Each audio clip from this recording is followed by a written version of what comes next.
Okay, hit it, Kevin. So the ideal medication is one that effectively treats or prevents a disease or a disorder and has no side effects.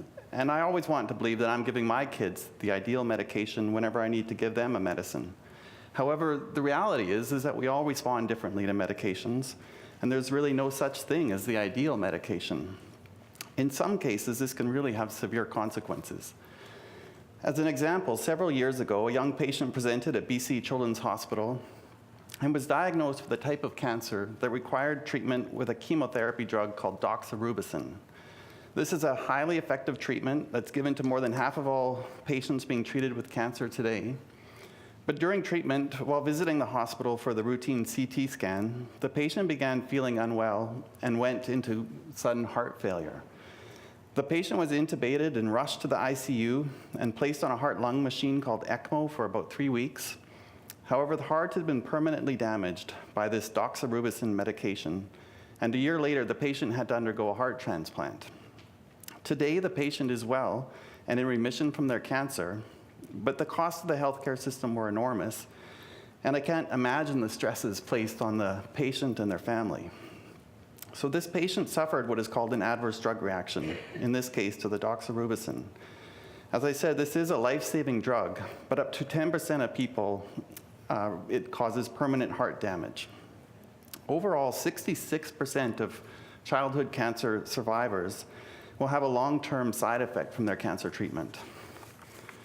And 40% will suffer a life-threatening or fatal adverse drug reaction. So why would this happen? Traditionally, drugs are developed to benefit the entire population, but it's been long recognized that individual patients can respond differently to medications. In 1892, Sir William Osler, one of Canada's great physicians, emphasized this by saying, "If it were not for the great variability among individuals, medicine might as well be a science and not an art." Today, adverse drug reactions are ranked as the 4th leading cause of death. But we've begun to understand how some adverse drug reactions are caused by differences in our DNA.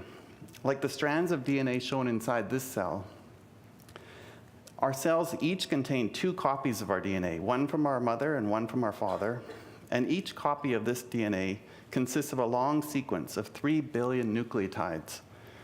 And these provide the instructions on how to assemble all the protein molecules inside the cell, like these 3 cells with their DNA shown in blue. The full sequence of our DNA is called our genome. And a single difference in our genome can result in a change in the structure and function of one of these proteins. And if this protein happens to be involved in the metabolism of a drug or the mechanism of action of a drug, this will have a profound impact on how a person responds to the medication. Our ability to sequence DNA to identify these variations has improved dramatically in the past 25 years. Determining the entire sequence of the human genome initially took 13 years and cost $2.7 billion. But now we can do this in 1 day for $800, and soon it may be possible to sequence your genome in 1 hour for $100. So to put these advances in DNA sequencing into context, if the advances in space travel had progressed at the same pace as these advances in DNA sequencing, then rockets today would be flying at 5 times the speed of light, and it would cost us $700 for a flight to Mars. While this next image might look like the view of traveling at light speed, this is actually DNA as seen through the lens of a modern DNA sequencing instrument, determining the exact sequence of a person's entire genome. And if we go back to our example about doxorubicin chemotherapy, this technology is really helping us understand how differences in our DNA can cause adverse drug reactions. We've recently discovered that some patients, like the one with heart failure that I told you about, carry specific differences in their DNA that change how the doxorubicin acts in their heart, making them more susceptible to the heart failure. And now we can test a patient's DNA before they receive the drug to identify which patients are at high risk of this heart failure, so that a different, safer treatment for the individual patient can be used instead. Everybody in this room carries 3 to 4 variations in their DNA that will affect their responses to certain medications.